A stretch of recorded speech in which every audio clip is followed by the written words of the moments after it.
grade 2ရဲ့စာကိုကောင်းကောင်းမကြင်ညက်လာခဲ့တဲ့မိမိတို့ရဲ့ကလေးလေးတွေကဒီ grade 3ကိုတက်လာပြီဆိုပါစို့ဒါဆိုရင်တတိယတော့မြန်မာဖတ်စာကိုသူတို့ကိုအိမ်မှာဘယ်လိုလေ့ကျင့်သင်ကြားပေးလို့ရတယ်ဆိုတာကိုဒီနေ့မှမျှဝေပေးခြင်းလို့ပါရှင်မင်္ဂလာပါရှင်ဒီချက်တွေပါရှင်ဒီလိုပေါ့နော်စာကောင်းကောင်းမကြင်ခဲ့တဲ့ကလေးလေးတွေအခြေခံမပါခဲ့တဲ့ကလေးလေးတွေပေါ့အဲ့လိုကလေးလေးတွေဆိုရင်ကျမတို့ကအချိန်ရတယ်ဆိုရင်တော့သူ့ရဲ့ဒီ grade 2ရဲ့တင်ကားစာလေးတွေကိုတွက်ကလေးပေါ့လေ့ကျင့်သင်ကြားပေးလို့ရပါတယ်ဒါပေမဲ့အချိန်မရတော့ဘူးဆိုရင်တော့သူတို့ကိုကျမကဘယ်လိုလေးများတင်ပေးတယ်လဲဆိုရင်တော့ဒီနိုင်ငံတော်အလံခေါင်းစဉ်ကိုတင်တော့မယ်ဆိုပါစို့တစ်ခုလုံးမှာပါဝင်တဲ့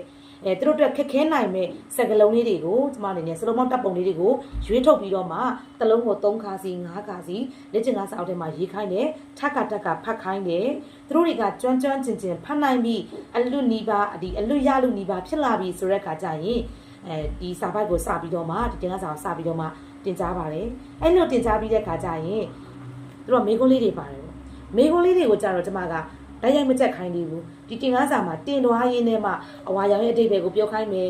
အနီရောင်ရဲ့အဓိပ္ပာယ်ကိုပြောခိုင်းမယ်အဖြူရောင်ရဲ့အဓိပ္ပာယ်ကိုပြောခိုင်းမယ်နိုင်ငံတော်အလံမှာပါဝင်တဲ့အယောင်လေးကဘာတွေလဲဆိုတော့ဗဇက်ကနေအလွတ်ပြောနိုင်လာတဲ့ဒီကျမကထက်ကပြောခိုင်းပါတယ်ဒီလိုလေးပြောနိုင်ပြီဆိုတဲ့အခါမှာသူတို့ကိုဒီလေ့ကျင့်ခန်းပါတင်ကားစာတွေကိုမေးခွန်းနဲ့အဖြေနဲ့တွဲပြီးတော့မှရေးခိုင်းတယ်ချက်ခိုင်းတဲ့အဆင့်ကိုဒီလိုလေးသွားပါတယ်ရှင်